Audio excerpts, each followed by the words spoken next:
ओम श्रीलक्ष्मी अष्टोत्तरशतनामस्तोत्रम्। देव्य उवाच देवदेव महादेव त्रिकालज्ञमहेश्वर करुणाकर देवेश भक्तानुग्रहकारक अष्टोत्तरशतं लक्ष्म्याः श्रोतुमिच्छामि तत्त्वतः।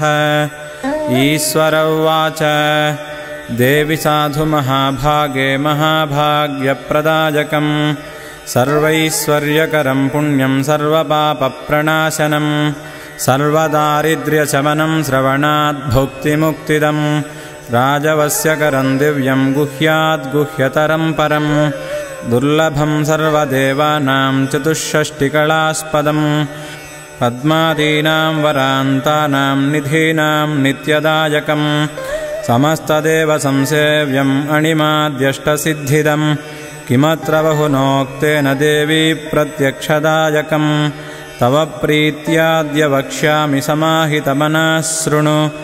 अष्टोत्तरशतस्यास्य महालक्ष्मीस्तु देवता क्लीं बीजपदमित्युक्तं शक्तिस्तु भुवनेश्वरी अङ्गन्यासः करन्यासः स इत्यादि प्रकीर्तितः।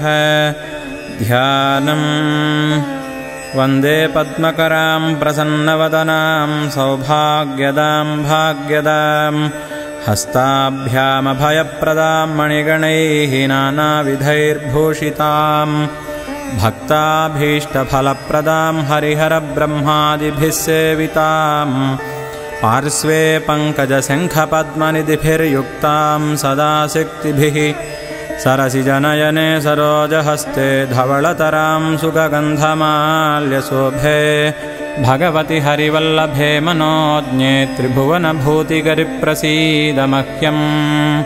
ॐ प्रकृतिं विकृतिं विद्यां सर्वभूतहितप्रदां श्रद्धां विभूतिं सुरभिं नमामि परमात्मिकाम्।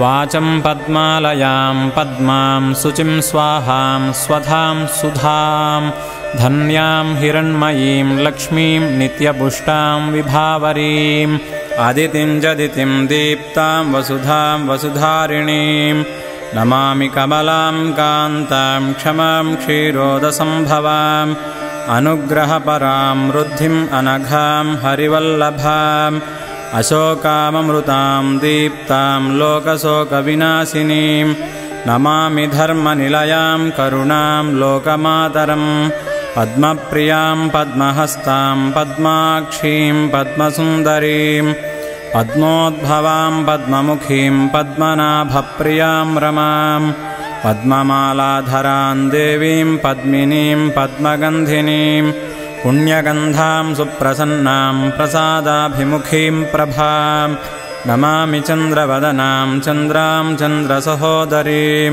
चतुर्भुजां चन्द्ररूपां इन्दिरामिन्दुशीतलाम् आह्लादजननीं पुष्टिं शिवां शिवकरीं सतीं विमलां विश्वजननीं पुष्टिं दारिद्र्यनाशिनीं प्रीतिपुष्करिणीं शान्तां शुक्लमाल्याम्बरां श्रियं भास्करीं बिल्वनिलयां वरारोहां यशस्विनीं वसुन्धरामुदाराङ्गां हरिणीं हेममालिनीं धनधान्यकरीं सिद्धिं स्त्रैणसौम्यां शुभप्रदां नृपवेश्मगतानन्दां वरलक्ष्मीं वसुप्रदां शुभां हिरण्यप्राकारां समुद्रतनयां जयां नमामि मङ्गलां देवीं विष्णुवक्षस्थलस्थितां विष्णुपत्नीं प्रसन्नाक्षीं नारायणसमाश्रितां दारिद्र्यध्वंसिनीं देवीं सर्वोपद्रववारिणीं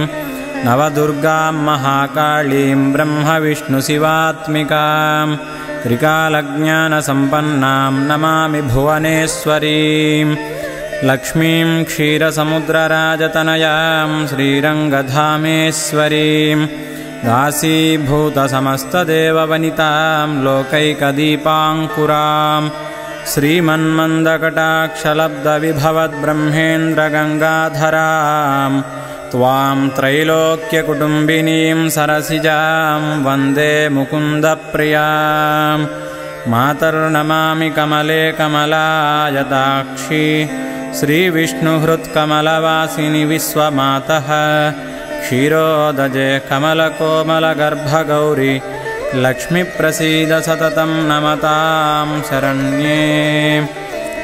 त्रिकालं यो जपेद्विद्वान् षण्मासं विजितेन्द्रियः दारिद्र्यध्वंसनं कृत्वा सर्वमाप्नोत्ययत्नतः। देवी नाम सहस्रेषु पुण्यमष्टोत्तरं शतं येन श्रियमवाप्नोति कोटिजन्मदरिद्रतः।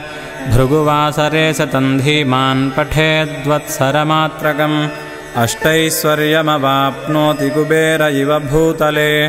दारिद्र्यमोचनं नाम स्तोत्रमम्बा परं शतं येन श्रियमवाप्नोति कोटिजन्मदरिद्रतः।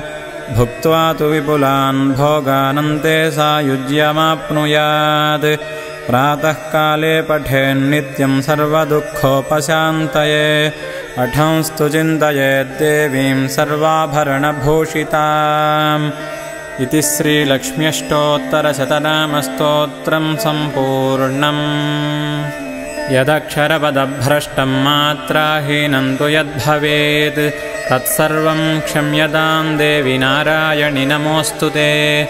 कायेन वाचा मनसेन्द्रियैर्वा बुद्ध्यात्मना वा प्रकृते स्वभावात् करोमि यद्यत् सकलं परस्मै नारायणायेति समर्पयामि।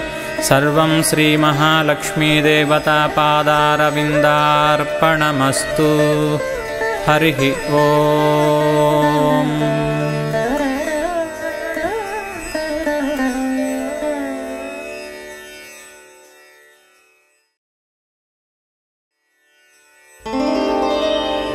ॐ श्रीलक्ष्मी अष्टोत्तरशतनामस्तोत्रम्।